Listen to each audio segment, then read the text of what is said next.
Um, okay, I think everyone is muted. If you're not, apart from Matthew, maybe just mute yourselves and then put speaker view on so you can see us when we're chatting. So I'm going to start because I know sometimes we get some stragglers, but I have a feeling this is going to be a longish one today. So if anyone has to go at any point, obviously just feel free. Because it's recording, this will then be up on YouTube later as well. I have been making notes for this for about 3 days. It's around what else I could fit in. I mean, I'm just like that anyway, but we'll touch on that probably later. But it's a big subject, and obviously I'm not qualified as any kind of mental health expert, so I wanted to make sure that what I was saying was helpful but workable as well. I've had a lot of I'll just introduce myself actually, because this does go on YouTube. A lot of people aren't familiar with the course. So I'm Lucy Gibson. I'm a makeup artist in London, and I've run this course, The Business of Freelance Makeup Artistry. We have Matthew from Leapers with us today, and I'll get you to introduce yourself in a minute, Matthew, if that's all right. I have had a few people message me saying great timing on this one because of what happened to us on Friday. Now, I don't know if you're familiar, maybe not, Matthew, with what happened to us on Friday, but we are, as makeup artists, considered to be close contact beauty, which is, one of the last to go back to work. And we had been hoping to go back on July the 4th, and then we were told it was delayed to August the 1st. And then everyone was ready, and literally the lunchtime the day before, we were told now we have to wait at least another 2 weeks. So, oh, wow. Yeah, obviously, being a bunch of freelancers as well, it's, not ideal. So I obviously, the way that may be affecting mental health and lockdown and so on, I'm not really qualified to talk on that, but I hope that, any positivity really that can come out of this in terms of tools for you generally as a freelancer will be, something nice for you to take away, and you never know what else you may get from it. So obviously, as always, we've got the chat box as well, so feel free to introduce yourselves in there and say where you're from, and then anything as you go, we'll keep checking that. Any questions, any thoughts, feedback, love it, so shove it all in there. So yeah, in terms of why I've decided to do this, I ended up just having a couple of conversations with other makeup artists about it in the last month. Just sort of saying that, in this industry, there are certain things that don't get spoken about. There's a lot of keeping up appearances, and that is not helpful. And I like to try and make my course and the sort of community around that cover all aspects of what we do. So we thought, and I've had my own mental health issues. I've had issues with anxiety. I have moments of imposter syndrome. I've had to deal with rejection. So I think there's definitely a feeling that people sometimes feel they're on their own in this when they're absolutely not. So the feeling of solidarity we can get here is great as well. So yeah, when I was starting to research it, I came across Leapers, which is leapers.co. I'd never heard of it. I didn't know anything like that existed. I was very happy to see that it did. It kind of, you can tell me more about it, Matthew, actually. It sort of puts itself out there as an online community to support the mental health of the self-employed. Is that right? How would you, why did you start it, and what's your experience and so on? Well, first of all, thank you for inviting me to join this call. I really appreciate it. And I think what you've just reflected upon there around the uncertainty and the constant change, it is affecting so many different people in different ways. I heard a phrase a couple of months back about we're not all in the same boat, but we're all in the same storm. And I just thought it was a really good way of expressing the situation, because some are affected by others, people are affected in different ways. Yeah. And I think it is really important to be aware of how different communities and different groups are affected by different things, and different people within those communities as well. So Leapers was started about 3 years ago. We're rapidly coming up to our 3-year anniversary. And yeah, as you say, we're a community with the aim of supporting the self-employed and their mental health. As many of you guys will know, I think what's really positive in the last maybe 7 or 8 years that mental health, specifically at work, has had far more focus on it, and employers have and the been, stigma is kind of, the stigma's changing, definitely. I think so, yeah. And I think I was talking to somebody about this recently. I think, there were a number of high profile deaths by suicide by celebrities, which I think kind of made people realize, oh, this is happening to people who I look up to. It's not just like, crazy weirdos who are doing it. I think there's been a lot of work around men, particularly, as well. There was a couple of really high profile footballers who were talking about their struggles with mental health, which suddenly have, these pockets of conversation where realizing that it's okay to talk about it becomes a little bit normal. And then at work, employers realized that they were losing £70 billion a year due to mental health at work. And it's like, oh, okay, right. We probably then it matters. Do something. Exactly. And unfortunately, it's like when it hit the bottom line, they realized we should probably do something about this. So like, reasons aside, it's a good thing that employers are focusing on that now. But we don't have an employer. Or rather we do. And it's us, and it's our responsibility. And I think everybody knows the numbers around 1 in 4 people will struggle with poor mental health in a year. But when the 2 out of 3 who perhaps have never don't necessarily know the things to look out for or the symptoms. And equally, when you're self-employed, you're not just the kind of crafts person who delivers your job. You're also the marketing person, and the salesperson, the account person, and the legal person, and maybe you're also a parent or a carer, and you've got these other things, and the laundry, and the reality is you've got a lot on, and that time to just take some time aside and look after yourself gets forgotten or deprioritized. Absolutely. Or ignored, or said, oh, it's not, I'm just stressed. I don't have time to worry about myself. That was actually an interesting thing, is that I thought that maybe a lot of people are struggling with mental health issues, but aren't even aware of that.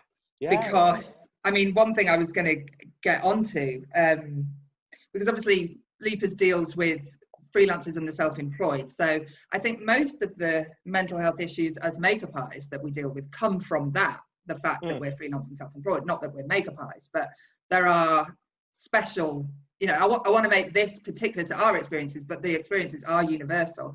And I think, there's a confusion. I'll probably come to it in between what mental illness is and what mental health is.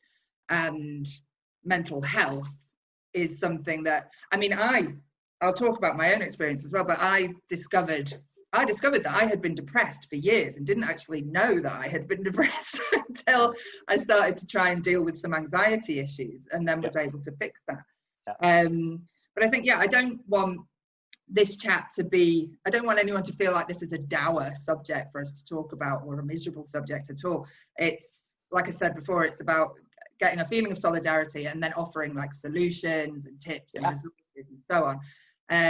Well, let's start with some definitions, because I think it's a really good point you raised there. I think mental health still think, oh God, somebody's, and here's the basic, rule. Everybody has mental health.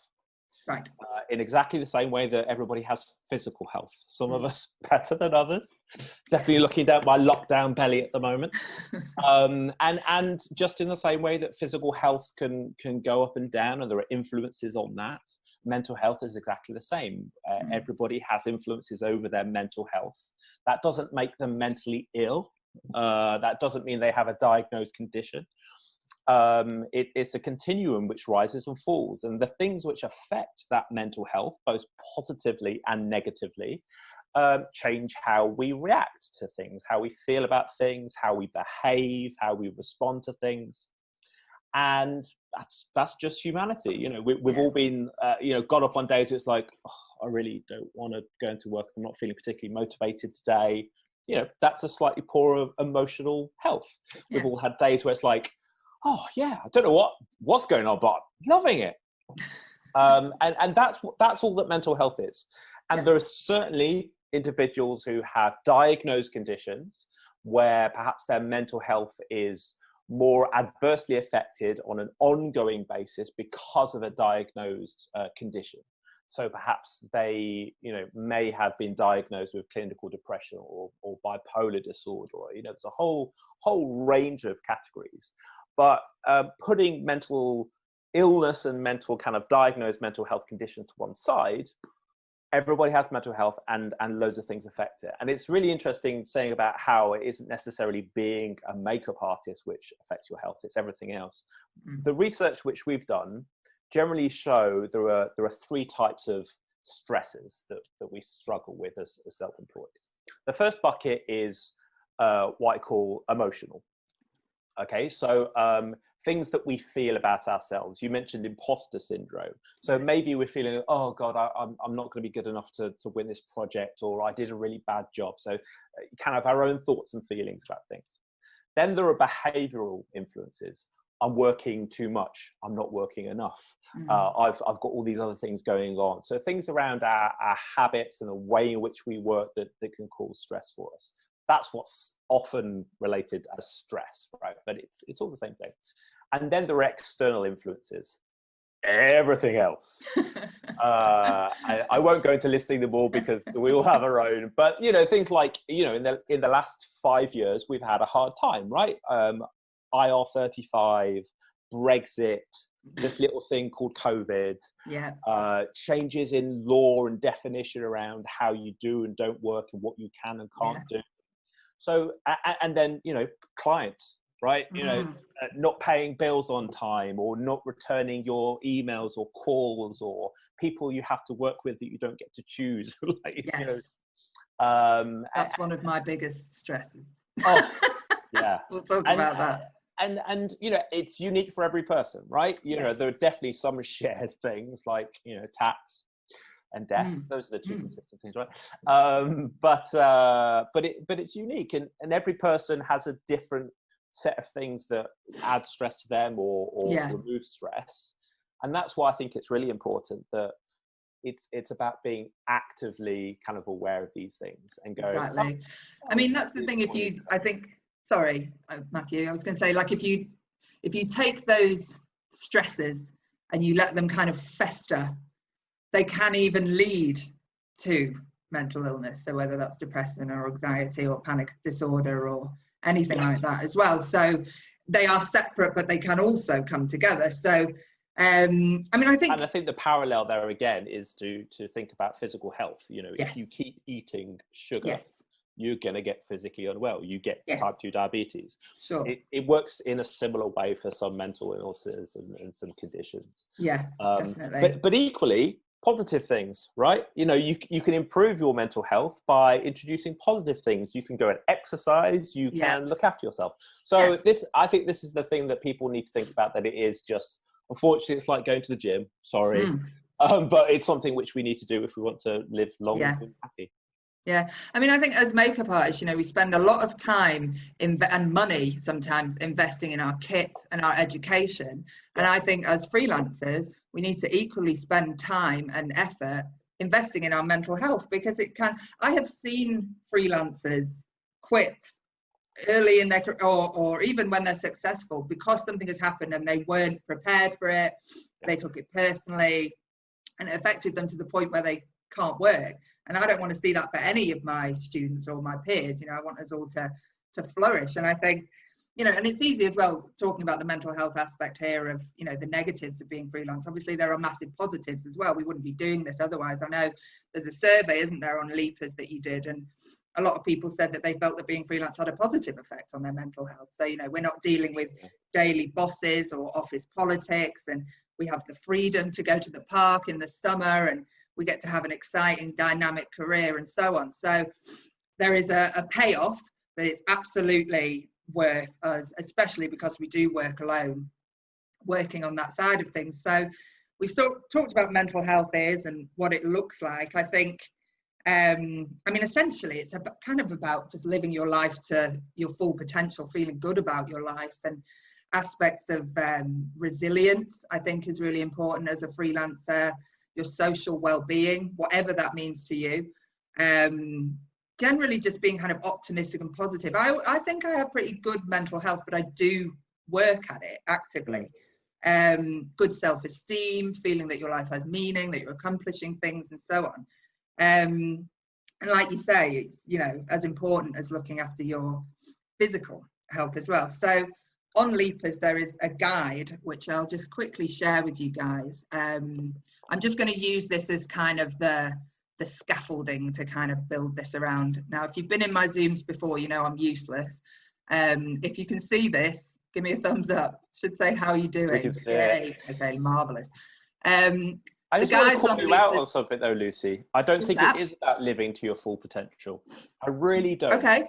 I think that's an unattainable goal. Yeah, all right. And I think, you know, I think that's a trap that a lot of us fall into, is thinking that, oh, I'm not doing as good as I can, or I'm not working as much as I can, or I've seen this other artist over here doing some fantastic. Yeah, maybe that's a misconception of what I mean by that, because for me, that potential is whatever you are able to do at the time that makes you feel happy and at peace in your life. It doesn't have to be what my potential may be, and what I feel satisfied with today may not be what I feel satisfied with 2 years from now, or what satisfies somebody else. But certainly just that, yes, absolutely. It's not about striving or competing in any way. No. And I think that's the important thing that we have to recognize, particularly at the moment, is you know, this phrase like work-life balance, which I don't know how it took hold at some point. This idea that work is one thing and life is another, as if you need to keep them in equilibrium. Yeah. Particularly for the self-employed, we know that there are so much softer boundaries between, you know, work and not work, and particularly during lockdown and whilst the boundaries between home and being on site are different. It's about integrating the two, and it's about those things being in kind of harmony or equilibrium, and being a little bit more kind of accepting of bad things as well as good things, and just not necessarily reacting to them in the moment, but being aware of them. So I think, it's there's, unfortunately, I think the self-help industry hasn't helped us a great deal by, you know, this idea of, you know, you could do better and striving and all these kind of things. It's very much around, actually, you know, wherever you are doing okay. There's always going to be things which you can do better. There's probably going to be a whole load of things which you really don't need to do better. You're nailing it. And I think that's what we all need to give ourselves, a bit of a break at times. Oh yeah, God, yeah. We are our own worst critics, I think. Yes, absolutely. I mean, I'm a bit of a self-help fan, but I think there's different types. There's things like, there's a lot of very like masculine kind of 4-hour work week, like aggressive self-help. And then there's the much gentler kind of Brené Brown, if you're aware of who that is, or there's a little bit more just, give yourself a bloody break kind of self-help. And I am a fan of that. So I think we've got to pick and choose our self-help moments, certainly. Just in terms of the things I'm going to talk through here, I've just got a little list. I mean, we've touched on some of them. Imposter syndrome, irregularity of income are things that can affect us. Finding and losing clients, difficult clients we talked about. Social anxiety, quiet periods, it's a long old list. Rejection, lack of structure, unpaid time off, thoughts of the future, maternity, pensions, that kind of thing. Unmotivating or unfulfilling work. I mean, luckily, we're not experiencing all of these at once. I don't know if you guys are familiar with a psychological theory called the hierarchy of needs. You can find it online. It's usually a pyramid, and it talks about the needs that we have as a human to kind of just feel safe and at peace. And obviously at the bottom you've got, you know, your food, your water, your air, and then it goes on to esteem, which is kind of then it goes on to safety, which includes financial safety. Then it goes on to love and belonging, which includes community and support. Then it goes on to esteem, which is feeling valued and rewarded. And then it goes on to self-actualization, which is about fulfilling potential and so on. So as you can see on that hierarchy of needs, as freelancers, we are lacking a few really important parts. So if it's left unchecked, obviously that's where that kind of feeling of unease and anxiety can come from as well. So it's not as though in this chat I'm going to say this is how you can never be rejected again, this is how you can, you know, make loads of money every week, but it's about finding... I'm not interested. Sorry, Matthew. I thought you had the answers. That's the next Zoom chat. Fine. But it's about finding ways to cope and to expect these things as well, to know that it's not just you, that this is happening too. I mean, a lot of the largest worries, I think, in the surveys that you did, Leapers did a great survey, and you can see it online, and it's all of these percentages and so on about what people are saying is their experience, and one of the biggest was irregular income. And the cost of living, especially in London, where a lot of makeup artists, if you work in fashion or celebrity, we have to be based in London. So I think, I mean, what's helped me most there is, you know, strict budgeting and paying myself a salary and so on. And I actually find times when I'm not working are often times where I'm quite productive. I don't know if you've noticed a lot of side gigs coming out of lockdown. I've got a friend who's got an Etsy shop selling prosthetic makeup, another one who's made a business making like makeup mats that you can clean. And so it can be a time for productivity. But to be honest, on the money side of things, I do think we could do an entirely separate Zoom, which I may do another time, like get a kind of financial advisor involved or something. But certainly, if I just go back to these guides, these are amazing, and you can kind of pay what you can afford for them. And yeah, I'm just going to kind of go through it and talk about what's relevant to us and how it works for us and so on. Obviously, the first page here, don't fake it till you make it. Now, this is talking about on the mental health front, I'm assuming, Matthew, because otherwise in makeup, there is a lot of that behavior of, you know, presenting certain things on Instagram, saying certain things at meetings and so on. And unfortunately, it seems to be something that we do kind of have to do. But in terms of in the realm of mental health, absolutely, this is the foundation of all of this. You know, reach out for support. If you don't feel that you have friends that you can say this to, or that you can just announce things on social media, then there is a group attached to Leapers, the Slack group that you have. Slack is an app. It's an external app, which has great like hashtags in it and so on, but it's full of freelancers of all kinds. And when I was scrolling through there, I was seeing a lot of people helping each other out. We can talk about that group as well at the end if you want in more detail. But I think as well, therapy. I mean, I don't know how many people have had therapy. I have. Love therapy. If I could have it every day, I would. It's one of those things where, again, I think people have a misconception of what it is or where you have to be in your life to want it. Obviously, it's, you know, a sliding scale of affordability. You can even have certain types of therapy on the NHS, but there is a great site called BetterHelp online. If you are genuinely struggling with something that you don't feel that you can find help for in your communities, which is basically affordable therapy that you can do over Zoom like this. And I found that to be super helpful. They tend to get to the root more of issues that then has a kind of knock-on effect going forwards and help you put things into perspective and so on.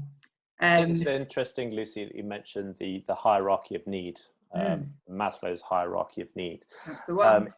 It's worth looking at because it's really interesting. And as you say, you know, at the bottom are our physiological needs. So, you know, kind of food and water. Yeah. And then safety. So in terms of, you know, having somewhere to live and a roof over our head and not feeling threatened, and then love on top of that. Interestingly, it's kind of been disproven in recent years that actually connection and support and love is far more important than physiological safety. There was a fantastic study in the US, which showed that people who were homeless for whatever situation would rather give up food and shelter than they would their mobile phone. Right. And their mobile phone was basically connectivity to their network and to other people they could talk to and feel connected to the world. And I think that's fundamentally what this don't fake it until you make it point is around, is when you do become self-employed, there's a lot of pressure on us to kind of go, oh, not everybody actively decides to become freelance. Many people have to do it because they aren't able to get a full-time job, or they're working around caring. But for those of us who decide to become freelance, there's almost this kind of albatross which sits on your shoulder, like, oh well, I've decided to do this. I need to show that I can do it. Yeah. If I'm not getting things right, I can't show that I'm struggling, or I don't know how to do it, because it will look like I'm failing. Yes. And between you and me, it's about ourselves saying, I think I'm failing, rather than the outside world. But it can be very difficult to just put your hand up and going, I don't know how to do this. And you're absolutely right. This isn't necessarily about craft skills. But it's about all the rest of the stuff. Oh, I don't really know what PAYE means. Or I can't spell IR35. Should I? And like, do I need to get an account? Those are operational side of stuff. Yeah. And then there's all the kind of things like, I am terrified every day, and I think I should be able to get better at just starting on day. And not faking it until you make it is more around, look, you're not the only person who's feeling like this. Yeah. And feeling like you're not hitting those, goals and targets, and being able to do it is not just something which you go through. And the minute which you say to somebody else in whatever type of community, hey, this is like, I'm not sure about this, or this is stressing me out, or like, I'm not sure how I feel, you will get 5 or 6 or 50 or 100 other people going, I felt exactly the same. And suddenly there's this sense of relief, like, oh God, it's not me, it's part of the experience. Yes. And then you can move on to the next thing, which you do need to worry about, rather than something which is just caught up. And I think that sharing is so important. And I think also doing it within a community that understands it. I mean, you talked about like friends and therapists. I think each part of your support network plays a different role. Friends are amazing, but they are there to support you and often say things that they think that you want to hear, which is not always the best advice, right? That's true. I won't go into my dating history, but you know what I mean? It's like, friends are there to play a very, very specific support role. And equally, therapists are there to just help you ask questions of yourself and actually bring some of that out and kind of interrogate. But I think the really interesting thing about professional communities is that, I don't know how many of you have had this conversation when you're like, oh God, I just need a break. And the immediate response is, you're freelance, you've got unlimited holiday. Oh my God, yeah. Can't you feel like you're never off? I feel like I'm always on. And I think having that conversation with somebody who doesn't understand the situation in comparison to somebody who absolutely understands that situation is so much easier, because you don't have to get all right, well, let me explain how. They just kind of, have you thought about this, or have you tried it, or I've tried this, and so I think that building up that support network and finding those spaces where you feel like you can be open and vulnerable and say, is really important. Absolutely. I mean, Jessie's saying in the chat, she's saying, Matthew's so right. Many of the mental health struggles, I think, come from being freelance or as a result of disconnection and loneliness, and empathy and sharing is the way to alleviate that. I actually know Jessie, and me and her, she's a makeup artist as well. We're all makeup artists in here, and me and her often have a good bitch about the industry together. And I would say I have 2 best friends who are makeup artists. So when I'm thinking friends, I'm actually thinking friends who are in the industry. You're right. There is a few great Facebook groups, guys. If you have any great like communities that you're a part of, or Facebook groups that you find super supportive, please do leave them in the chat. I know the London Hair and Makeup Artist group is one I've talked about on the course. I sort of feel like if you've got your friends who are kind of just, you know, amping you up, therapy if you need it, a makeup group for specific help, and then you've got leapers just for freelance advice, you are sorted across the board. Yeah, community vital. I can't even imagine trying to do this without any support whatsoever. If I just jump back into the guide, I've got keep a journal here. Now, I love a journal, but I am going to, what's today's day? I've just made my chat box enormous. I'm going to scoot through this for a minute and come back to it, and go back down to add a little structure. Now, here's an interesting insight for you, Lucy, and everybody on here. Go for it. About imposter syndrome. I'm cringing seeing this work on screen. I wrote it probably about 2 years ago now. Maybe 2018.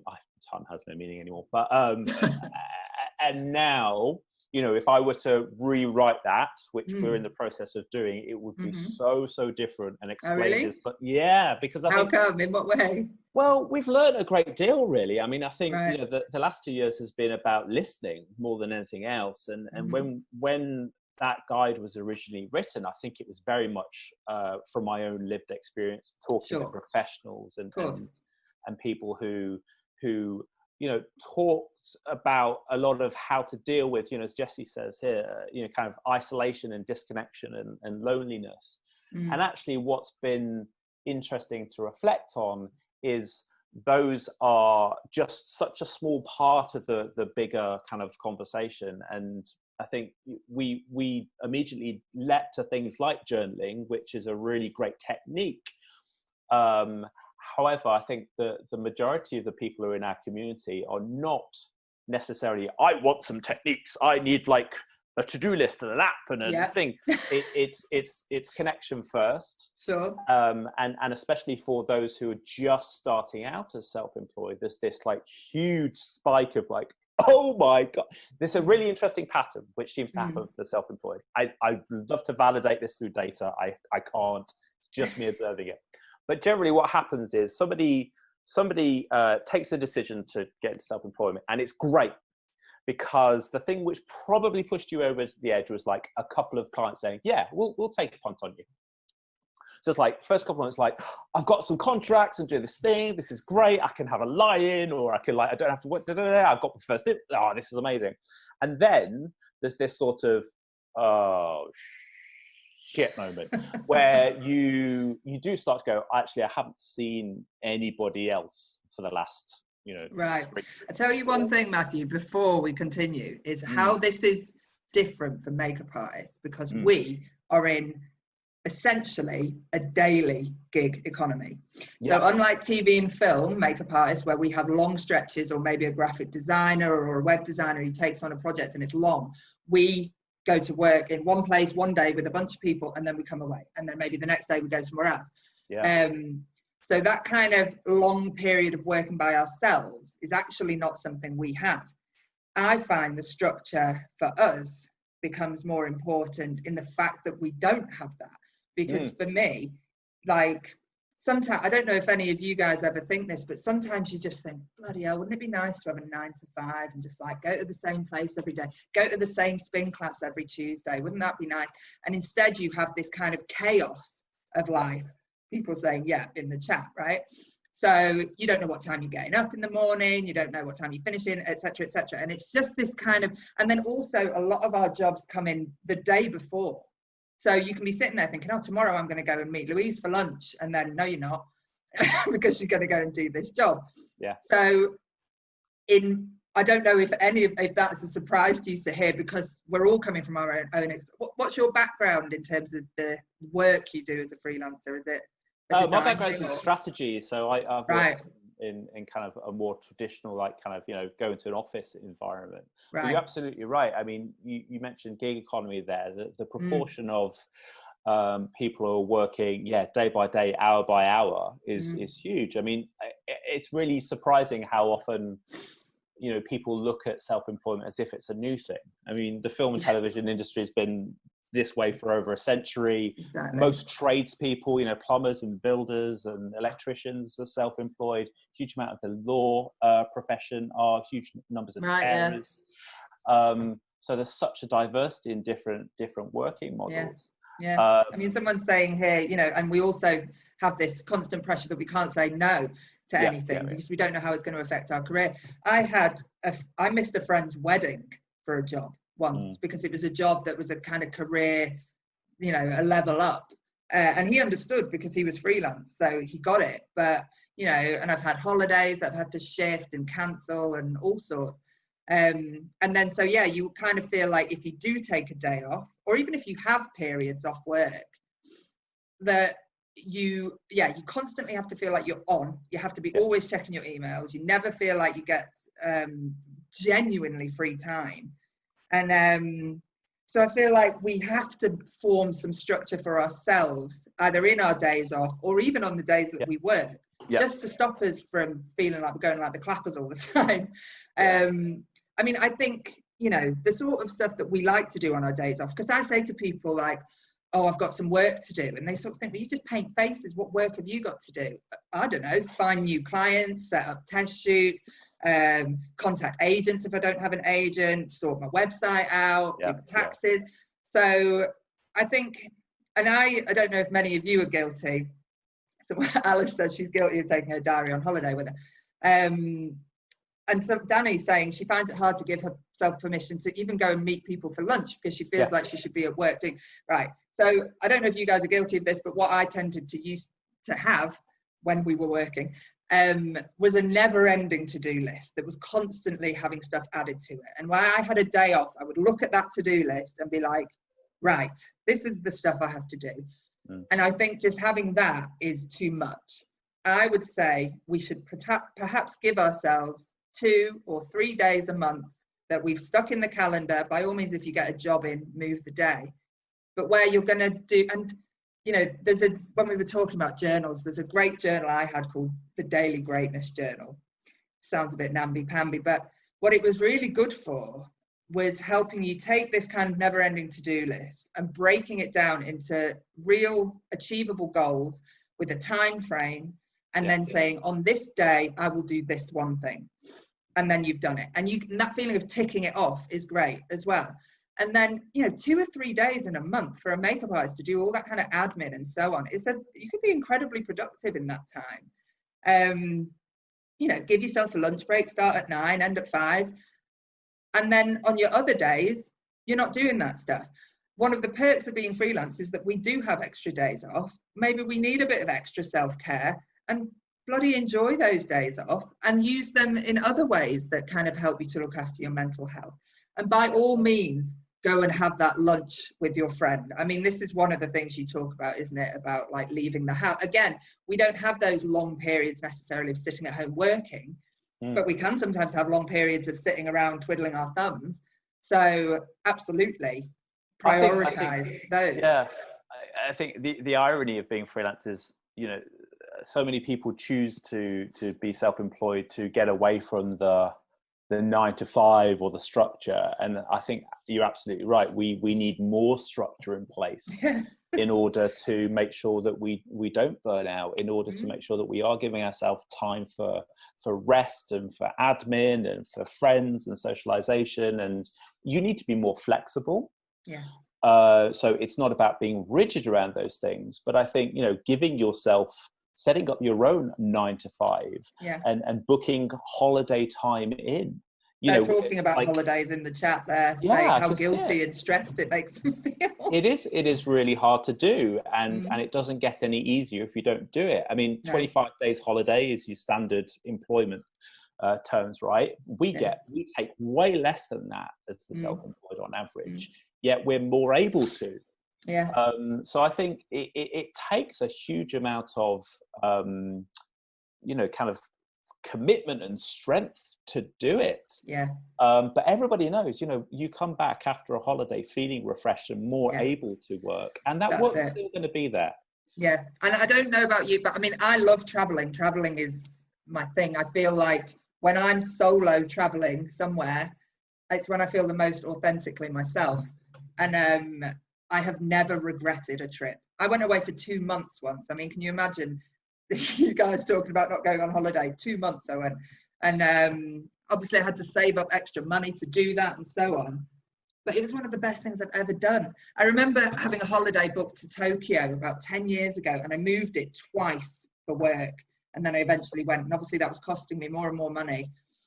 And after I came back, my agent at the time spoke to me, and she was like, you cannot do this, Lucy. She was like, you have to remember you're a human being, and work will always be there, and you have to give yourself time for these things. And honestly, guys, you will not regret the breaks that you take, and they are vital. So in terms of switching off, when you do take those breaks, even if you go, if I go to see my nephew and niece, nephews and niece, or even a friend for a day or whatever, sticking out of office on your email, just say, I won't be checking my emails between these hours. If it's anything urgent, please call me on such and such. And then just leave your phone. Like, you absolutely have the right and the need to take that time to yourself. And the more you do it, the easier it gets. None of us feel bad turning down work because we're busy, right? If a call comes in and says, hey, can you work tomorrow? And you've already got something booked. You say, I'm sorry, I can't work tomorrow. So scary. Right? But we do that. We know it's like, oh yeah, it's frustrating, but I can't work tomorrow. Yeah. You don't even have to explain why. Right. I'm not available tomorrow. If you have time off, I'm not available tomorrow. You're not saying to the client, no, because my holiday is more important than you, and that's what I want you to think about this transaction. No, I'm not available tomorrow. I find it so difficult myself. If a job comes in and it's a certain rate, a low rate, I kind of have like a cutoff for myself. I think we all kind of subconsciously have this as makeup artists, where it's like, if it's less than this, I'm not going to pull out of what I've got planned. But there's a certain amount of money, big commercial jobs, they could be £1,000 a day, and to say, sorry, I'm not doing that because I've got lunch with my friend. We have to kind of weigh it up, don't we? And it is stressful. But I think the best we can do there is, to honour things as much as we can. Certainly, I would never move a holiday again for anything, unless someone was about to take me on tour for 2 months or something, and it was a hell of a lot of money. Stephen's saying in the chat as well around his imposter syndrome, not necessarily feeling like he's in a point in his career to have those conversations. I think there's a lot about precedent setting. Yeah. And unfortunately, just because an industry works in a certain way doesn't mean that is the way it should work. And if we don't start changing those things, then it will never change. And unfortunately, the dynamic between like client and the self-employed, there's always been too much snap their fingers and they will come. And I think what is changing in modern work now is that there is a bit more of a balance starting to return, that actually we see it as more of a relationship. They need us as much as we need them. And I think, there's never, you as an individual should never feel bad or that you're letting anybody down. This is, as you all know, this is a professional transaction, and they would quite happily just kind of go to the next person anyway. And equally, you can do that to clients. So I think it is really hard to do it, especially when you're early in your career, because you do feel like you need to I've just got to do these things, but you're setting yourself up for such a relationship in the future that will just keep happening, and you can't. It's harder to say no after you've done those first 10 jobs where you've jumped than it is to set up good habits. And it is, I have had things where I haven't been able to do it because I've maybe had another job booked in that day, and I have seen the clients come back. It's not like they're gone forever. And also, whilst it's very common and we're all talking about it, there are people I know who are very good at this, who work very well at a very high level. If they've got a plan, if it's a lunch with your mate, all right, you can move that. But if it's a holiday or if it's something important or a wedding, they would never. They would just say, no, I've got something in, and it wouldn't even occur to them to prioritize work over that. So it's interesting. I think it's something for us to play around with, certainly, when those opportunities come up. And like I say, when I've had the opportunities where I've not been able to do it, the jobs have come back. And that feeling of dread and horror that you have at the time and stress, it goes away. Afterwards, you carry on, your life is fine, you'll forget all about it. So Yeah, gosh, I mean, God, what were we even talking about? We were talking about structure, weren't we? I mean, just in terms of, actionable real structure in the day-to-day when we're not working. There's all of those obvious things, isn't there? Get up, make your bed, brush your teeth, have a shower.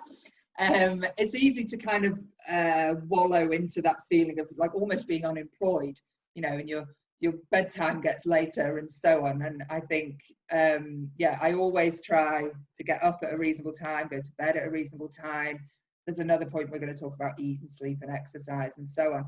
I think even just doing one productive thing in your day, whether you clean out the fridge or, if you've literally got nothing in, those small things make a big difference to me, rather than a day sat just watching Netflix. But yeah, I would recommend, if you find that you're somebody who has this endless to-do list and you are lacking structure, the Daily Greatness Journal, which you can Google, is, in fact, what am I talking about? I've got it here, I've got a picture of it. I honestly found it essentially pretty much changed my life in 1 year. I was so productive in the year that I had this journal. The next year I was like, I'm not getting one of those, I needed a year off.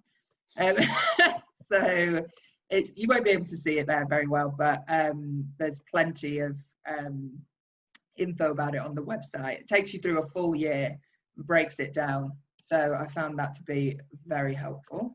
The other practical kind of approach to this is, if you're feeling guilty taking time off because you feel like you need to take that next job and you need to take the work and everything, I think there are some foundations which really help to put in place. And the number one, as you already mentioned, it's the biggest cause of anxiety in the UK is finances.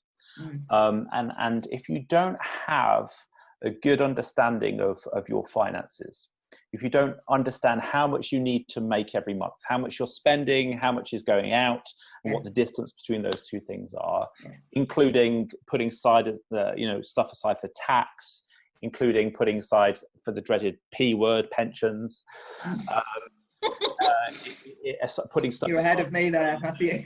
Well, only 30% of the self-employed have any kind of financial planning in place. And then COVID has been an eye opener for so many around how delicate their finances are, and looking at rainy days for a long period of time.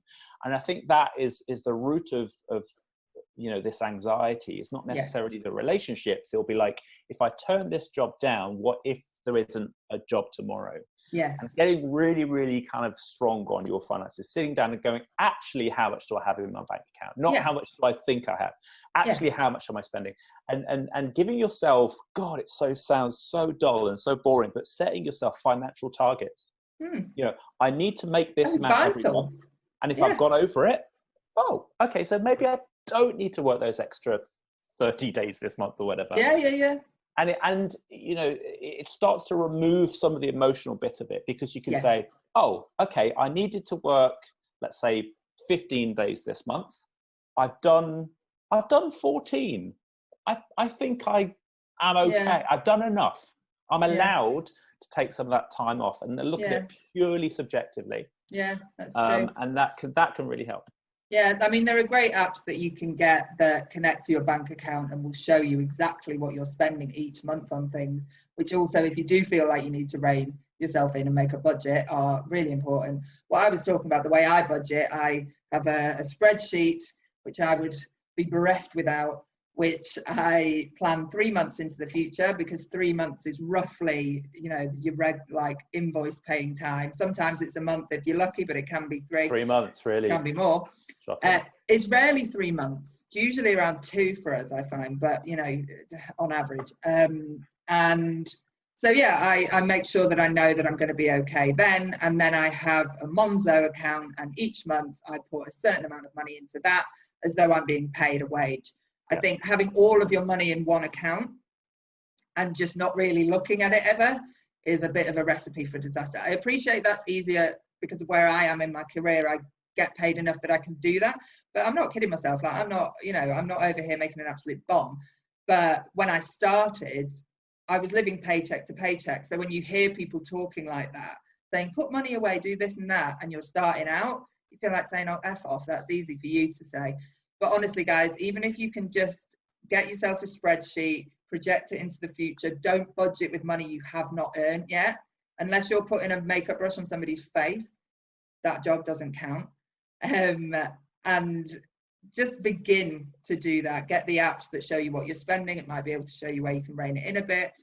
And yeah, those financial sort of safety nets that we can put in place are really helpful. I don't have a pension yet. It's on my to-do list of like things I would like to sort out. You know, and I think, yeah, at some point I will get some sort of financial advisor to come and do one of these for us, because I think it would be really helpful. So in terms of, let me see where we're up to. I mean, we were talking about structure. We go all over the place really in these chats. This always happens. I was going to say actually one thing with structure that I found incredibly helpful for me.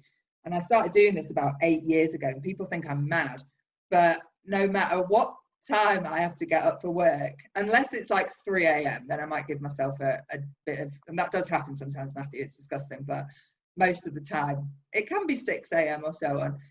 I get up an hour and a half before I have to leave the house, because I discovered that one of the worst, most stressful things for me was rushing in the morning.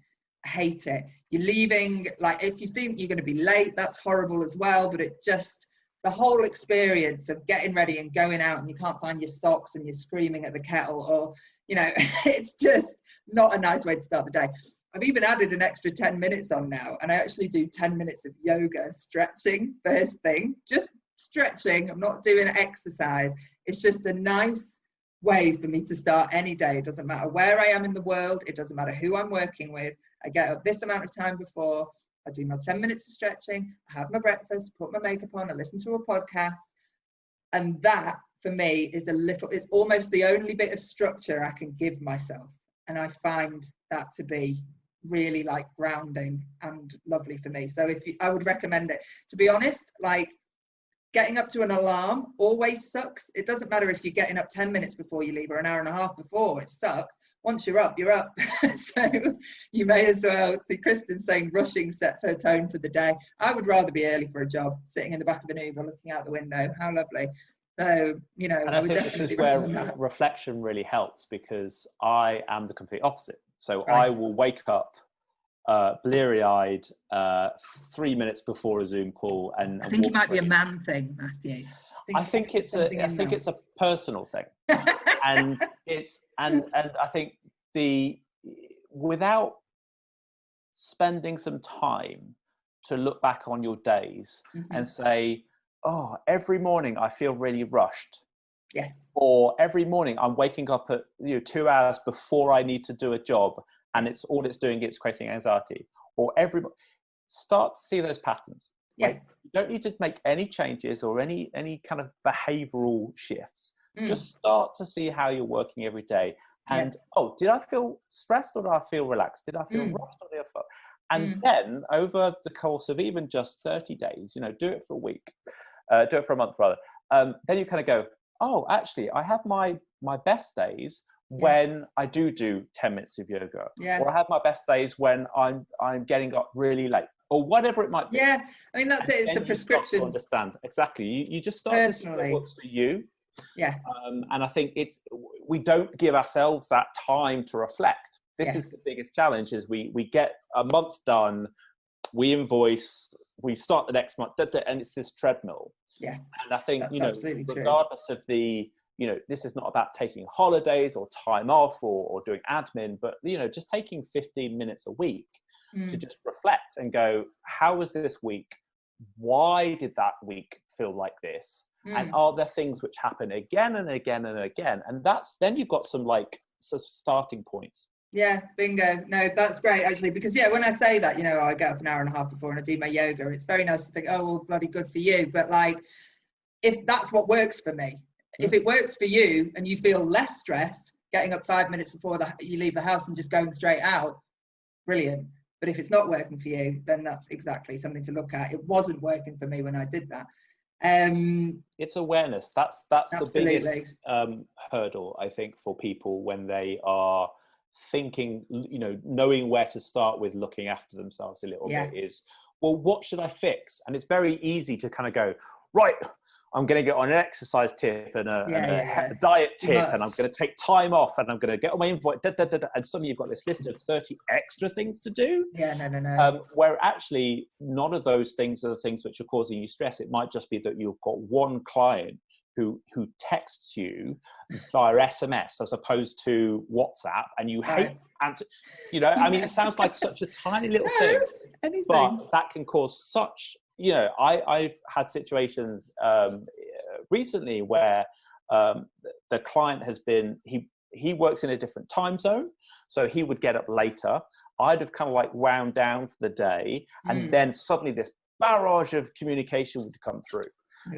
And it was causing my evenings just to like, I literally, I was having like dreams about this and waking up really stressed. And it was like after you know a couple of weeks, I just like, oh no, this is happening. Every time this happens, I feel I have a really bad day the following day. Right. And it was that tiny little thing. And I think without taking that time to just reflect and go, yeah, that's the thing which I need to solve. I'm doing okay actually. It's not, I don't have imposter. I don't like need to go out and see a therapist. It's like I need to tell that client to turn their email off at night. And we don't give ourselves that 15 minutes to just kind of go, right, how was this week? Yeah, to reflect. Absolutely. Yeah. I mean, I think that is where the journal can come in so useful. It doesn't, a lot of people think about a journal, they think, you know, it's like writing a diary every night. I've got to write a long thing. You don't. It's just little notes as you go, especially if you feel like you are overwhelmed in the job that we do, to start to help you get that kind of structure in. There's a lot of people saying, yeah, there's differences in, some people are saying I get up 2 hours before and I love it, but then a lot of them are talking about sleep and how it affects them that way as well. One thing I did want to just quickly touch on, actually, I'm just scrolling through my notes in order, so I'm sorry if I go off on little tangents, but there was a point about, I think this was when we were talking about, leaving home and making sure you go and see people and so on. I discovered about myself that I'm an introvert about 5 years ago. Now, a lot of creative people are introverts and don't realize it. If you don't know what an introvert is, it's not about shyness or confidence. It's about, as an introvert, you kind of feel exhausted by socializing. And so you need time to yourself to recharge. If you're an extrovert, it's the opposite. And I was finding that I was having these long stretches of days off where, on top of the stress of feeling like I should be always working, I was also feeling this stress of like, self-judgment because I wasn't using those days off to go out and socialize and see people every day. Once I realized, you know, if you're an introvert, you're happy in your own company. Lockdown for me has been a breeze. It's not got an issue with not seeing people as long as I feel connected in other ways.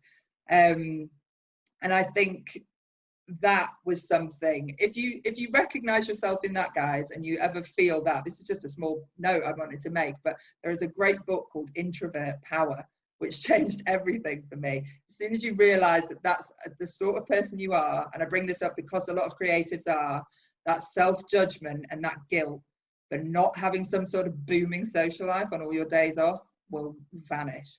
So hello to all my introverts. Faz says she's read it and it's brilliant. Hi, fellow introvert. Ray needs that book called Quiet by Susan Cain, which explains what introversion is and isn't. Beautiful. I think it's very misunderstood. Yes, very. But you talk about energy there, and I think it's really important to understand, because that energy is definitely emotional energy rather than a physical energy. It translates to physical energy. But understanding what does drain you and what does re-energize you, for lots of us, it is work that re-energizes us. You know, having something which you are passionate about and skilled at and enjoy doing, and those relationships, but that's a professional re-energization, if you like, that's absolutely fine. But understanding what are the things which do drain you and what are the things that do energize you is really, really important, because there will be, again, if you're not taking that time to just kind of reflect on those things, you'll find that there are these little drains that you're not aware of. And if there are too many of them, then you will be exhausted, you will be burnt out. You know, we can do 22-hour days for 360 hours, 360 days a week. You can do that. It's entirely possible, providing your energy kind of drains and recharges are there.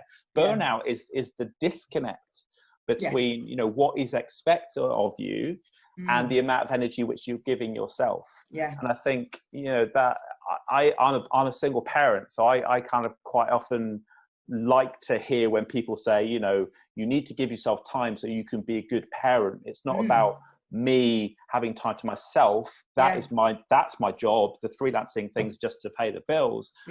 And if I don't give myself rest, I can't be a good father.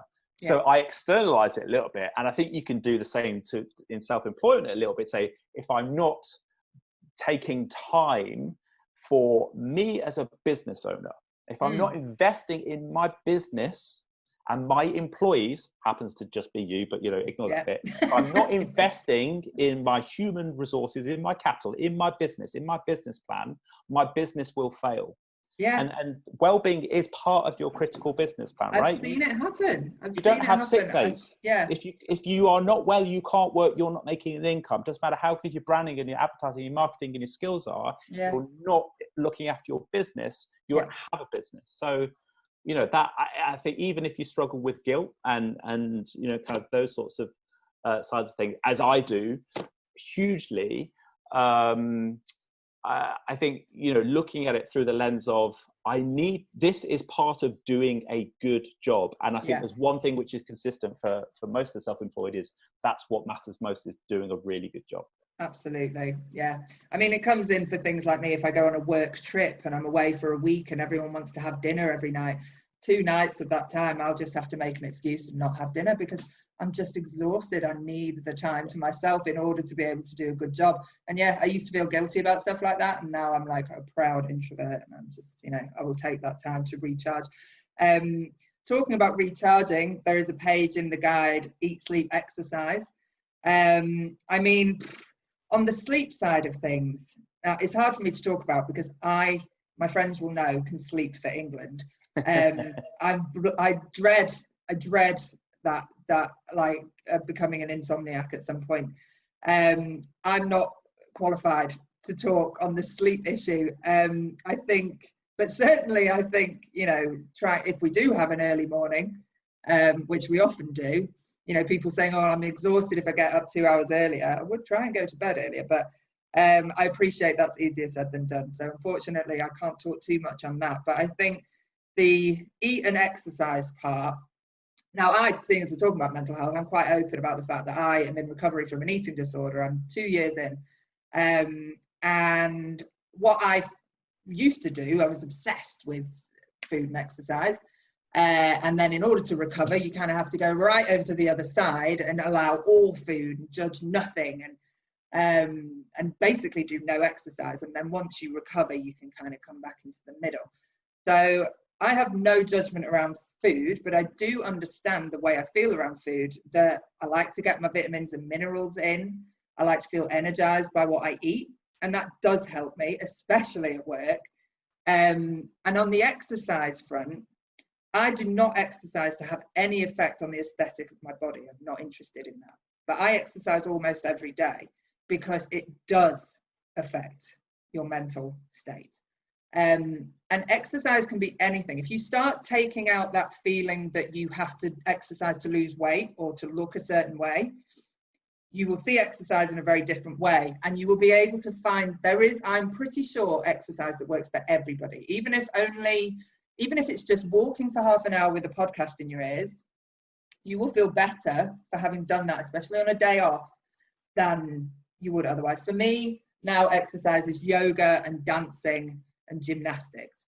That's what works for me. But lots of people are saying walking has helped me during this time. It's quite meditative as well, I find. But I also like it in terms of the structure we were talking about. Whenever I exercise, that is a time for me when my phone goes off, I'm not interested, and it might just be me and my yoga mat or whatever. So I think taking the time, if that's not something that's part of your life, it's not something to bash yourself over the head with and feel guilt about again, or I don't eat healthily enough, but it is something that genuinely helps. So I would think about how you can maybe ease that into your life in some way. I'm sure you will probably see the difference. Another thing on here is I'm actually sober. Now, I'm not here to tell anybody to stop drinking, but certainly I think there can be in this industry, a lot of drinking, a lot of kind of self-medicating in that way. You know, everyone's done that. I've had a rough day at work, I'm going to have a drink. And it does give you a temporary lift and it helps you to relax. But the downside is it interferes with sleep. If you're somebody who struggles with that, if you're somebody who has anxiety, it's not greatly helpful with that. So it can make your symptoms worse. But anyway, I'm not obviously going to talk about that. But if any of you are interested in that side of things and you want to cut down on your drinking, feel free to send me a message after this and I will chat to you about that side of things. So then we get on, because I know this is long, guys, and I think we should really go through some of the main subjects now, which for me are difficult clients, rejection, and imposter syndrome. So the Holy Trinity. So there is a page in the guide called Ask for What You Need, which Elizabeth says, yes, please. Which I'm taking as, you know, ask for what you need in order to be able to do a good job. For this screams difficult clients to me. Now, the way this manifests itself a lot of the time, Matthew, for us, is makeup is very difficult to describe, certainly. Pictures help, but if you gave the same picture to 10 makeup artists, you'd get 10 different makeups. What someone thinks is beautiful, another person doesn't. This can also happen. I mean, there's a lot of stress because there's often a lot of money, there's time constraints. Other people are trying not to get fired. And so you doing what they want is part of that. There's a lot. This also can happen in our industry. There's a lot of assisting, especially when you're starting out and you go in and you assist a big makeup artist on a big job for a day. And that can be, they are essentially a difficult client a lot of the time. The way that they treat people can be not ideal. I was saying there's a site I saw called Clients from Hell, which is all about this, stories of this. So this is a universal thing. Now we all have our moments. I have snapped at people at work. Happens maybe once or twice a year. I think the thing with that is we all feel stressed and it does happen, but for me, when that happens, I feel terrible and I will go to the person and apologize and make sure they're okay. As probably some of my assistants in this group, if I've ever snapped at you at work, I'm very sorry. But yeah, it can be anything from a stressed out AD to a stressed out bride or a designer who can't communicate their vision, people micromanaging makeup. Ugh. So I think the thing is we're never going to get away from difficult clients. But how can you deal with it when it happens in a way that you don't, internalize it, and you don't allow it to kind of spiral. I mean, you know, I sound like the hippy dippy one in this chat, but I have this lavender hand sanitizer, and I don't know, you guys probably know it, Dr. Bronner's, it's a makeup artist thing. And if I'm ever having a moment at work where I'm like, because I'm a Larry Northerner as well, like I want to just be like, I'll do one, and you can't do that, obviously. So I will like spray that in my hands. Everyone's saying, I love that sanitizer. And I'm just like, but again, it's like, we know that smell is it can take you back to a certain place or a feeling. So for me, that's that's like a visceral thing that I do. But yeah, I mean, sort of trying to understand why people behave that way. It's not so much in emails for us. I think a lot of people in freelance ways, they get like horrible clients on Skype or in emails. We get it in our faces on the day. They can be having a bad day or just a miserable life. Sometimes it is your fault. You know, you've made a mistake. That's fine. That's easy to rectify. And that's all they want to know. Don't worry too much about that. You're not going to see yourself out of a job for that. I think usually it's miscommunication in some way. In terms of that, I think that's why I always say images are vital for makeup, to show people images, and to be flexible as well when you think you've done a great job and they're not happy with it, not to start, taking it personally or feeling argumentative. And sometimes they are just arrogant assholes. I mean, we work in fashion, for goodness sake, and celebrities. I mean, sometimes it really is. I say we, some of us do. Or you might, like we say, get a bride on her wedding day, super stressed out. So all of these things, it's not you that's the problem, it's a million things. Elizabeth just said, this is why I need the gin. So yeah, it's tough for us to put clients in their place unless we want to see ourselves out of a job. So it's kind of the lesser of two evils to me, is to find ways to deal with it. Certainly, and again, without wanting to sound too poncy, I think in this industry, when there is so much putting on a face and looking and acting a certain way, I don't know about you guys, but behind the scenes, I'm probably slightly a different person than I am at work. I'm most authentically myself when I'm not wearing any makeup and I'm hiking down the coast in Cornwall, or when I'm playing with my niece, or when I'm hanging out with my friends watching Netflix, having a laugh. Like, that's who I am. And I find that when I'm in those situations and I don't know the people and the environment is intimidating and somebody is making me feel stressed, remember who you are and remember that about yourself. And that I find very helpful to kind of, it's that quote, like, no one can make you feel inferior without your consent. You can take the situation for what it is and not take it on board as part of your identity or you as a person. I've never backed out of working with a client because they were so awful, but I've come close. I mean, I think, yes, staying calm, vital. Again, this is something I had to learn because growing up, that was not my forte. I think people often mirror the way you are, don't they? So if they're angry, if you're coming back with anger, it's going to escalate. If you can try and remain calm and kind and supportive to whatever stress they're going through, often it comes because the client kind of feels that the creative vibe is running away from them, and they're trying to bring it back, or like we say, they're answering to somebody else and that stresses them out. So listen to their concerns, don't get defensive. It's making me laugh. I can see my friend Louise here, because Louise, I hope you don't mind me saying, has talked about the sort of client, I was talking about imagined problems, where like we'll have a client who'll say, she needs more bronzer, and she doesn't. So you take a brush that's got no bronzer on it and you put it on the face and you go, is that better? And they go, yep. That we've all been there. So sometimes it's a bit of that. It's just psychological stress for them that you're easing. But try and get specifics as much as you can. Talk about it in the chat as well. It's so universal. It's funny. Yeah, try and get specifics.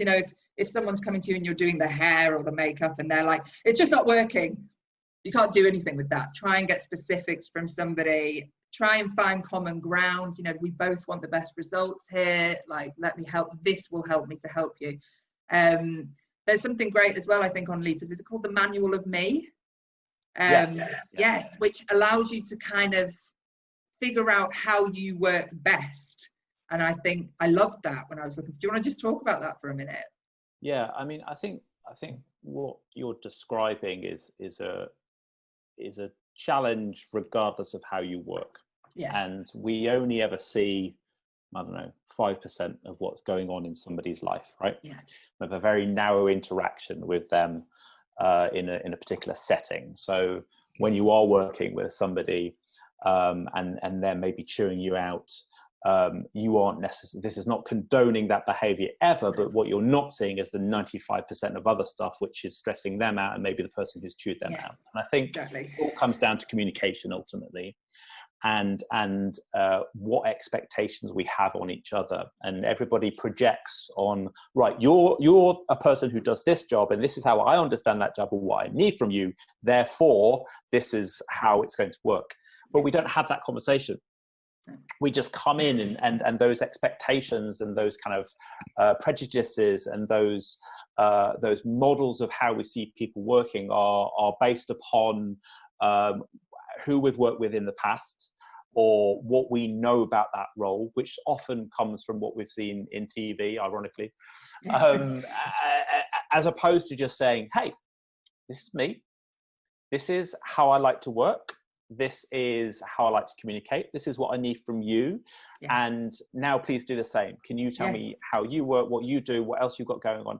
And I think, you know, in a traditional employment setting, you have 3 or 4 months to figure that out with other people. You've got your team around you, kind of like, but when you're self-employed, you have at best 3 minutes to do that. And you're on the job immediately. And exacerbated even more so when you're working, you know, by the day as opposed to longer periods of time.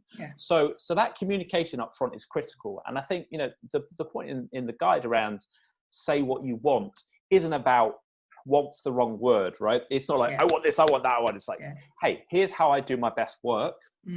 Tell me how you do your best work. And in the overlap where we disagree, we'll come to an agreement. And where we agree, brilliant, let's focus on those things. So how amazing to have that conversation. That never happens. So rarely happens. But when it does, oh my God, it is transformative, because suddenly it's like slowing down to speed up. So the way that I work with a lot of my clients is I have 2 modes. Like one is this like mad frenetic, oh, what about this? And I just go all over the place, and I get somebody throws something in, and and people are like, and I'm meant to be the one who's making sense of something. That's my job. Yes. And they're like, who have we hired? What's this guy? But give me overnight. The following morning, I'll come back with 3 really clear points of what we're trying to do. So I have to explain that. I go in and say, right, you're going to see this first of all. Don't feel like it's all over the place, because what you're going to get back is this, but I need to sleep in order to do that. So we're going to have this session now, and then tomorrow we'll have that session. So what you will get is like this. And if they go out, no, actually, we need to have it locked down in the session, I'll go, okay, well, let's think about how to get to that. And that has saved me so many kind of difficult conversations. And it's just part of how I work now. And the Manual of Me is a really simple tool. It's like, it's a piece of paper which has those things on there. It's not to then you give somebody that piece of paper. No. Read this. Although that is where it came from. It came from CEOs in kind of like, you know, big corporate saying, this is how to work best for me. But the idea of just having that conversation is really powerful. But it's really difficult to fill out that piece of paper, because if you've never asked yourself the question like, oh, how do I work that? I don't know. Well, that's why it's so great. I love that. It's going to make us think about our process in a way that is then helpful for us. I mean, someone is talking in the chat there about, you know, when we're rushed for time. Honestly, I mean, that happens to all of us, and it's horrendous. And I mean, the one thing I know about that, and this happens a lot for if you're on a music video, the AD on a music video, who's like the assistant director in charge of getting everyone in place on time, is such a time Nazi. It's horrendous. And I just find I like to underpromise and overperform. So if they say, like, right, we need them in half an hour, and you know that that's not possible, but you think you can push and get them ready in 40, say it's going to be 45, you know, just that little bit extra space for you to do a good job. But do not do what I see a lot of people doing. It drives me mad if I'm like with a hairstylist and they say, right, we need them in half an hour, and the hairstylist goes, yep, no probs. I do not buy into that idea of just saying, yeah, fine, when you know full well that it's not, because that is just a recipe for super stress for everybody. I think you do have to be honest, but sometimes you have to be willing to sacrifice some of your creative vision or perfection in order to keep them happy. That's definitely a compromise that comes up a lot. Realistically, it's not about sitting down at the start of every day with your entire team for 45 minutes and going, hey, let's get to know each other, guys. Sure. It's about understanding what your hard and fast rules and values are, so that then you go, oh, I know that I need to understand these things at the start of a job in order to do good work, and then you'll find a way of getting that from that person in 30 seconds. I think that's really valuable, and probably will be very appreciated by creative teams as well, to have someone communicate about the vision in that way to make sure they're going to get exactly what they want. I'm just conscious of time, so I do want to talk about imposter syndrome. I think this came up in your survey. Did it come up as one of the most common things? Elizabeth's here going, yes, this is why Elizabeth came. She wants to talk about imposter syndrome. If you don't know what it is, guys, I mean, I even thought I didn't really feel it, and then the more I read about it, I was like, oh God, yes, I do. I mean, for me, It manifests as constantly being surprised at the rate that people will pay for me, not wanting to charge enough for my work, not being comfortable being considered an expert in any sense, not feeling that I fit in with the fashion crowd or cool people on shoots, being intimidated to the point where I clam up sometimes at work. Also, I mean, in terms of my actual makeup, putting makeup on faces, I used to feel this when I was pushing myself to kind of bang a square peg into a round hole, and I was trying to be like really edgy and avant-garde and cool, which a lot of us do try and do in the early days because that's seen as being the cool kids or whatever. And it was never quite right.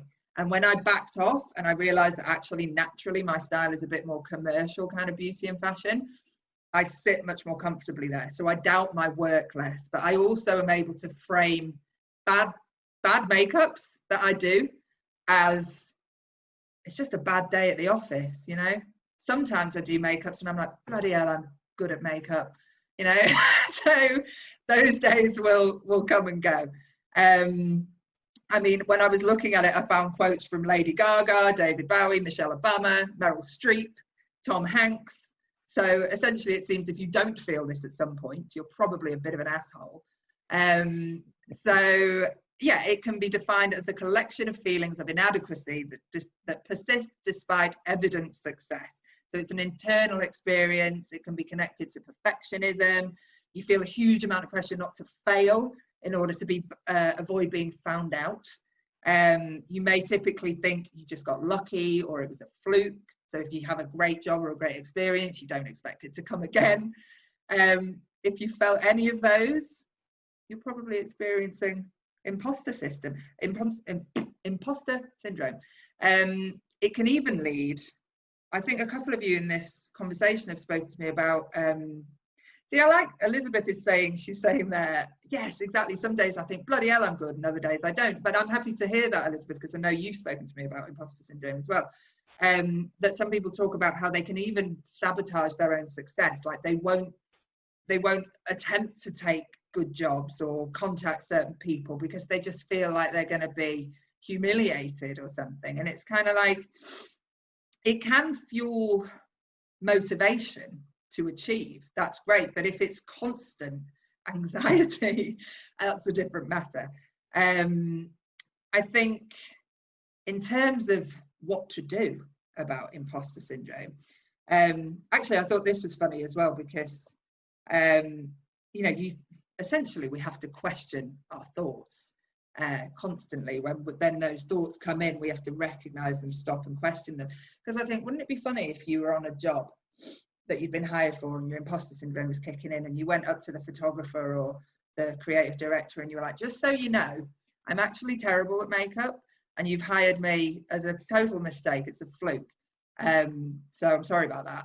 They would probably be like, I do know what I'm doing, you know, I do have a good creative eye, you do deserve to be here. And they'd probably be bloody offended that you thought that. So there is that. But I mean, in terms of, you know, talking about having good days and bad days, consider the context. Sometimes, you know, there is a good reason to feel self-doubt. You know, I do hair and I talk a lot about how I don't really enjoy it and my hair skills are nowhere near my makeup skills. And some days I don't do the best job of the hair, but I don't think it doesn't get inside me, because I know that legitimately that comes down to a lack of skill sometimes, and it's something that I can work on. I do wonder why the heck people hire me for it sometimes, so maybe that's my imposter syndrome coming in. My agent constantly has to tell me that I'm being daft when I think that. Someone's just saying in the chat something useful that they learned. When they had a few coaching counselling sessions, every time she doesn't contact people because she thinks they're out of her league, she would always ask you, who told you that? And the answer is always me. Very true. So yes, be kind to yourself as well is very important. In terms of if we treated our friends the way in which we treated ourselves, that's exactly it, isn't it? We'd be very lonely. I think imposter syndrome or imposter experience, or, you know, fundamentally I think self-confidence, right, is really challenging, because when you're self-employed, there's nobody but you to blame. you know, when you're part of a larger team, you can go, oh, you know, we're pulling together, but it can feel really, really pointed when you're self-employed, because you either get that gig or you don't get that gig, and it feels like it's you as opposed to other things there. Yes. I think the thing that you pointed out around just stopping to remember that actually somebody has hired you, and if you respect them, they probably know what they're doing, and they've seen your book, and you know there's something there. But it is incredibly hard, and I think there's two things to remember about imposter syndrome. So if you don't struggle with imposter syndrome yourself and you're having conversation with somebody else, don't validate their feelings about it, because just by saying but you are brilliant, no, you should, like, you know, and it's like being not, because whether that is true or not, the feelings are true and that experience is true, and it can be really, really hard. And you say it leads to self-sabotage, and you know, not going for a job, or really commonly accepting day rates which are way lower than what you should be charging. So that has a real, you know, financial hit. And also it doubles down because, oh yeah, well I was only charging this, so I can't charge, and people will happily accept you at a discounted rate, which is not good for anybody, because it drives the industry down for absolutely everybody. So I think, you know, Brie Larson was talking about how she made 5 million for Captain Marvel, and she's okay talking about money because she's doing it for everybody who follows her. And I think it can be quite a useful technique around imposter syndrome to say, look, I need to accept this day rate or this commission, or that I did a really good job to make it easier for every person who follows me to also get that day rate, to get that role. So if you struggle to accept it for yourself, then position it as, I'm doing this for other people. I think that's really important. The other thing about imposter syndrome is, even if you can't accept it for yourself, there's a lot of work which you probably have to do on your own confidence. It's not just a professional thing, but even if you can't accept it for yourself, then do what you can to listen to the evidence of others. I know that's the biggest problem, because you don't believe it. Fundamentally, you don't believe it, and you think that they've like misunderstood it, or you've fooled them in some way, or like they're not getting it, or they're only seeing this bit and they're not seeing that bit.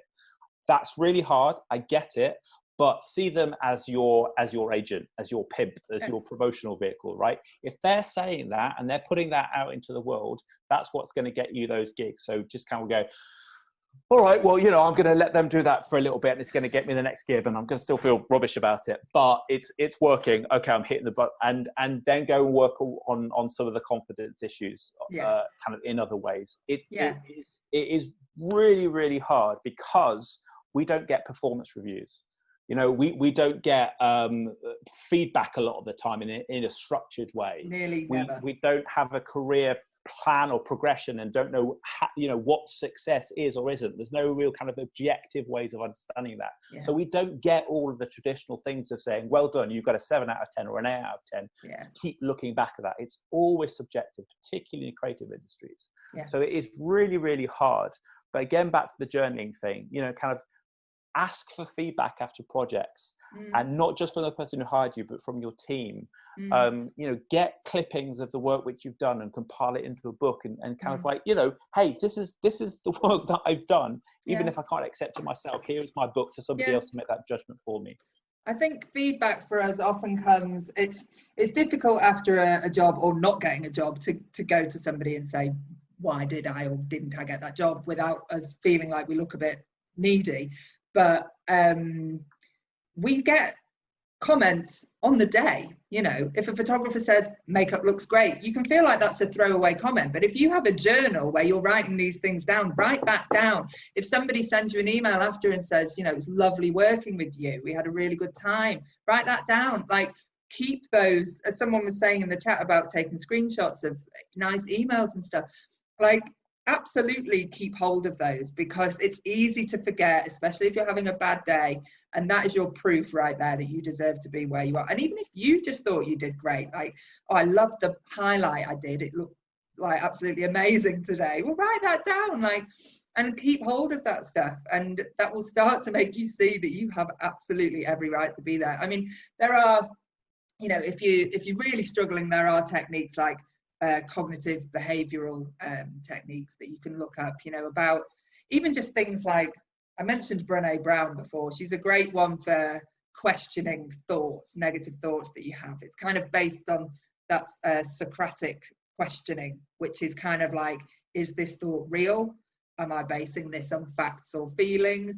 Am I misinterpreting like when you're having that imposter syndrome, those can be useful questions. So if you do have a bad day and you come home and you've got your journal, have a look at like Brené Brown questions or Socratic questioning, and they're just a good way of breaking down the thoughts and realizing that actually a lot of it is just in your head.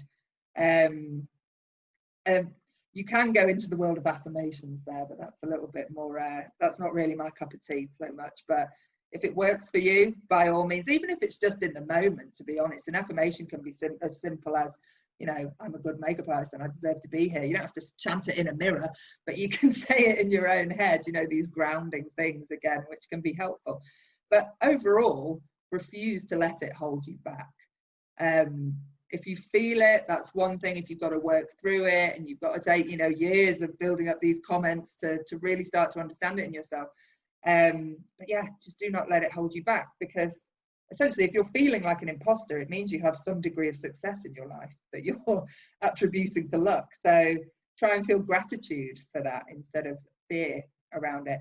And then I think, if I just briefly touch on social anxiety, which is kind of a larger element of that. I know a lot of people in our job worry about turning up every day with new people, essentially.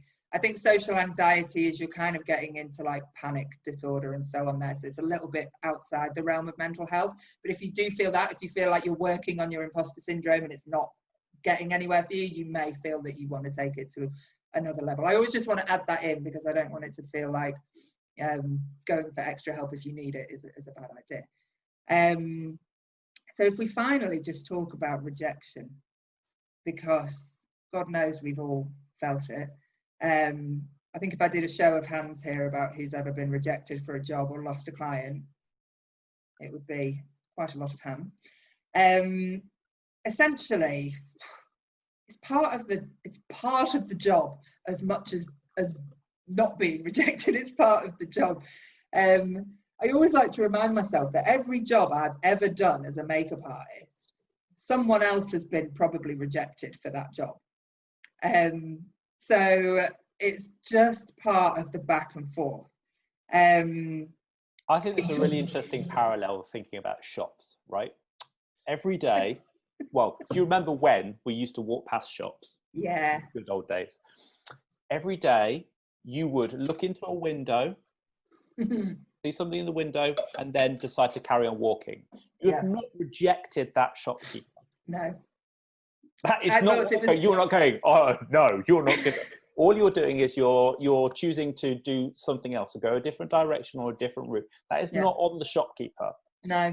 And I think we have to think about that in our own context. It's not rejection; it's simply not selection. It's a very, very different kind of but important distinction.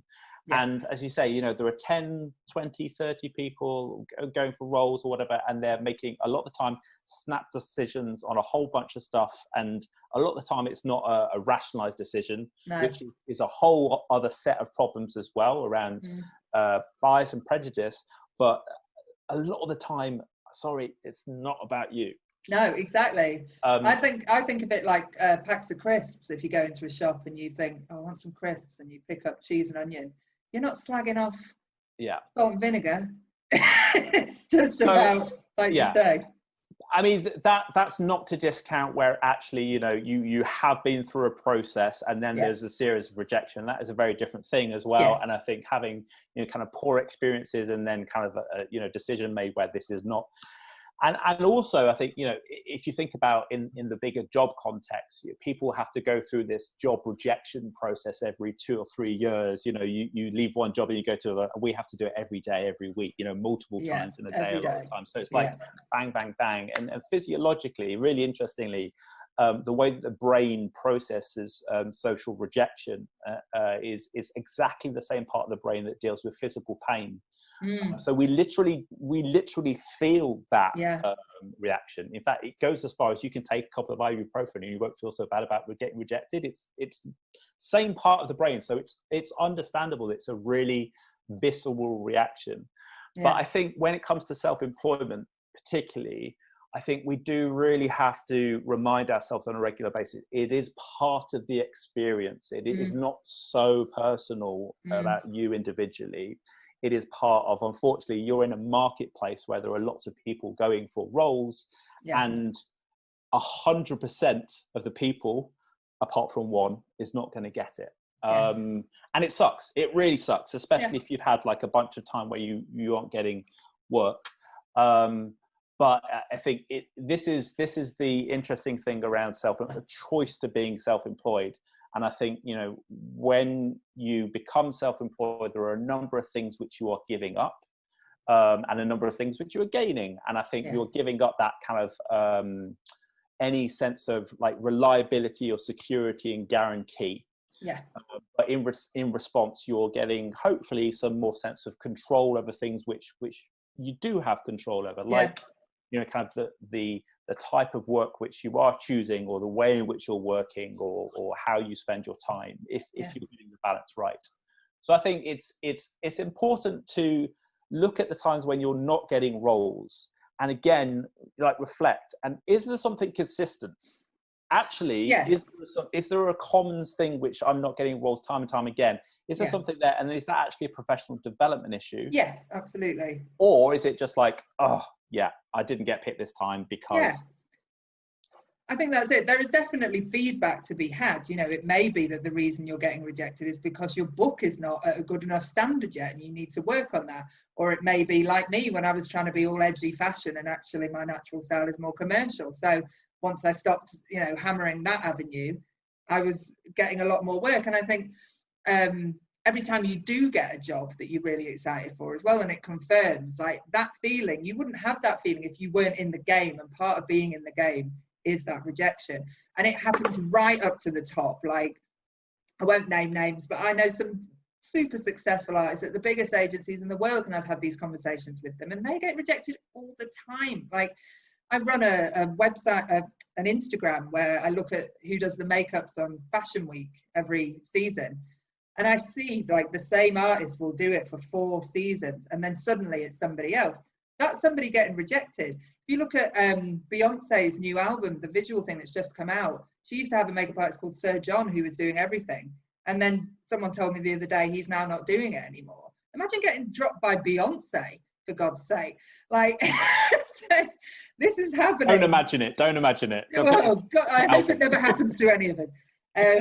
But yeah, it's, you know, it sounds like fluff when you say it's part of the process, but it's just true. And I remember early on, like, there was the biggest client who came to me, Adele, in between her first and second album, was looking for new glam. And my agent had put it to me, and they wanted to meet with me, and we were going to have a makeup test and so on. And then her schedule was crazy, and it kept moving, and I had to work. And eventually it got to 2 days before she went on tour, and they were like, it's too complicated, we're just going to stick with her regular guy. And I do respect people who, you know, have loyalty in this. He ended up doing her makeup for years, but that was just before Adele went massive.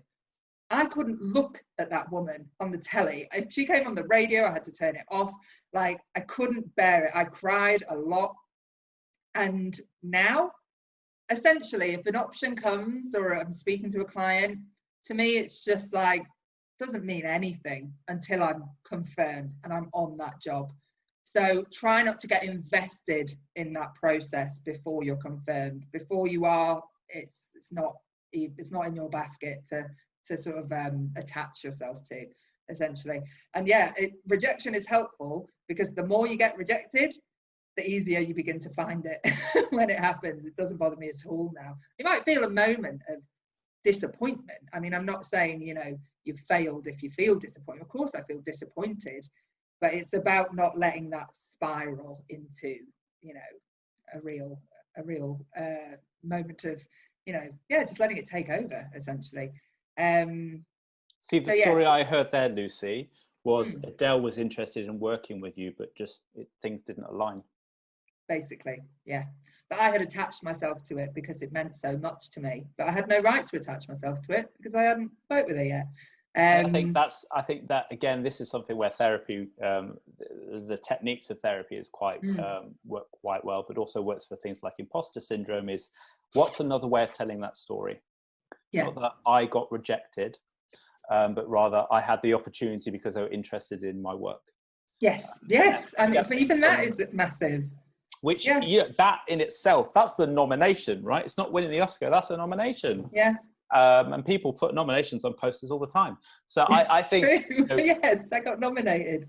Pivoting and seeing how you tell those stories, and looking at situations which have happened and say, all right, rather than reacting to it right at the moment, but putting it in your book and kind of go, okay, yeah, so that situation happened. I'm going to close the book. I'm going to come back to it tomorrow and rewrite that story. Is there another way of thinking about that? If I was giving advice to my friend and they just told me that, how would I twist that? Or how would I have heard that? And what are the positives in it?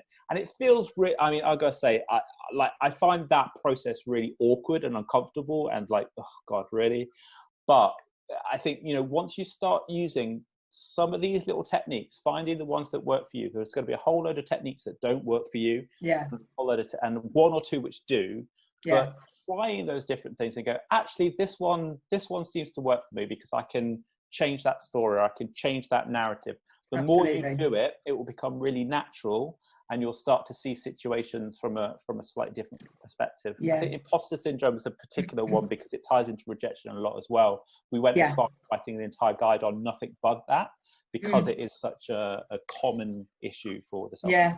I mean, honestly, we're an hour and 45 in. I mean, I said this was a big subject. Honestly, I could talk about it for hours more, but obviously I'm not going to. I just want to wrap up I feel like I could talk about rejection for another 45 minutes, but I think one funny thing there as well is that they do not know you. Like, they're not rejecting you because they have no idea a lot of the time who you are. I mean, that said, you can sometimes get dropped mid-job. You've been working with someone for a while and then you get dropped. But often as well, the client is not thinking about your mental health, unfortunately. That's not their priority. I would love to think that all of the people who we work with care enough about us for it to be our fault every time something bad happens. Generally. Yeah, exactly. We're almost irrelevant. It's quite weird. I'm glad to see people talking in the chat about social anxiety, because someone did bring that up, just about the fact that we have to go and meet new people every day, and then we have to sit in someone's face for an hour and fill that space. That is a lot. Do you know what I find very helpful, guys? I'm glad to see them talking about it because they're talking about what they chat about. I have a speaker and I take it everywhere because I do not like doing makeup in silence. Get yourself a portable speaker, download some playlists, take that with you wherever you go. If you've got a quiet client, don't take it as a judgment on yourself, because the next person who sits in your chair might be really chatty and you'll realize it's actually not you. But I like to make my environment comfortable if I can. I know some people even take scented candles and like that, and they'll have their cup of tea, and just make it, it's not just about being nice for your client, make it nice for yourself as well. So finally, I just want to briefly touch on social media. For us, Matthew, social media is a flipping nightmare. Makeup is everywhere, and it can be quite a challenge as a makeup artist to partake in social media without having it become a negative thing. It's that kind of, basically, on my social media, I do not follow anybody who is essentially a direct peer of mine, which people find insane. I follow them back to be polite, and then usually I mute them, because I do not think it's healthy to see your peers and colleagues every career move and every great shoot daily, 24/7. I do not think that is healthy at all. I follow people who are makeup artists, but they might be either in a completely different country, they're irrelevant to the career I'm working in, or I might follow people who are way above me who inspire me. But mostly my Instagram is full of like body positivity and cats and pictures of cake. I don't want to look at that. And I think the feeling that people feel that they have to constantly know what everyone's doing is actually, it really messes with your head. As well, it can add to the imposter syndrome, and we all know it's that thing of comparing the show reel to your behind the scenes kind of thing, don't we? there's this social comparison theory which argues that we have this intrinsic desire to assess our progress by comparing ourselves to others, but we never compare down, we always compare up. So I'm sure there are plenty of people out there looking at your social medias and thinking, oh my God, I wish I was doing that job. We always measure ourselves in a way that makes us feel inferior. And yeah, so that is why I like to mute people. I follow accounts that inspire me or make me feel happy. If you're scrolling and anything gives you that ick feeling, mute them. Easy. There was something I saw which I did like that says, if it motivates you, it's meaningful. Like social media gets this bad rap, but it is entirely what you make of it. My social media is a joy to look at. There is no negativity on there. Essentially, like if you're spending time doing any activity, you want to weigh up what you're getting in return. And if all you're getting is feelings of insecurity and stress, that's not, you know, meaningful or helpful. But if it makes you feel motivated or happy or allows you to set goals, then it has value. So think about that and really curate your social media. It's vital. I think we all look at it way too much, but I'm not about making us feel guilty for that. But certainly the time you spend on there should not be a negative thing. There is a great app called Focus Lock, if you, like me, spend too much time scrolling, where it will switch off all of your apps for like an hour or 3 hours and you cannot switch it back on. That's a great app. But yeah, vital to add that in. So I had more I wanted to talk about, but I think we have talked about a lot, and I hope this has been super helpful. So yeah, guys, leapers.co is Matthew's site. You can look at the How You Doing guide. There's an imposter syndrome guide. There's the manual of me. Then there is the Slack community, which you can join as well. So make sure you look at all those things. I think you even have a podcast, right? Is there a podcast, or is that? Yeah, I think these days, if you don't podcast, do you truly exist? I know, I'm thinking about I have to do that. We do have a podcast, but really it was about just talking to our members and getting them to share more of their stories, because we've discovered that I think hearing others who are going through similar experiences, regardless of what category they're in or what type of work they do, just hearing that other people are experiencing similar things. Yeah. Or hearing that people are doing things which you think of, oh, well, that's really, really easy, but they're struggling with different things, can just improve that sense of connection and realize that you're not so alone. So yeah, the podcast was just stories from our members, but everything that we try and do from the community, which is about, I think there's 3,000 people registered, but there's a kind of core of about 250 people in there. We just like come together, have a cup of tea, have a chat. It's the same way you kind of just, if you bump into regular people at work, you just do it in the same in the community, and share what's going on and share how you're doing. And then we take the insights and the conversations there, and if there's anything common and frequent, we say, well, how can we work with specialists in the field to help write some guides and resources? So we turn those into things which we publish, and the podcast is just another way of doing that. Extension of that. Amazing. Well, everyone's saying thank you. Someone said it was the best Zoom of lockdown. Wow. Quite something. My imposter syndrome is saying no, isn't it? You've only been on one Zoom. It was a mediocre Zoom. Guys, thank you all for coming. Thank you for the chat. I know you've been really supportive of each other in there. If you are on the course, we have the Facebook group.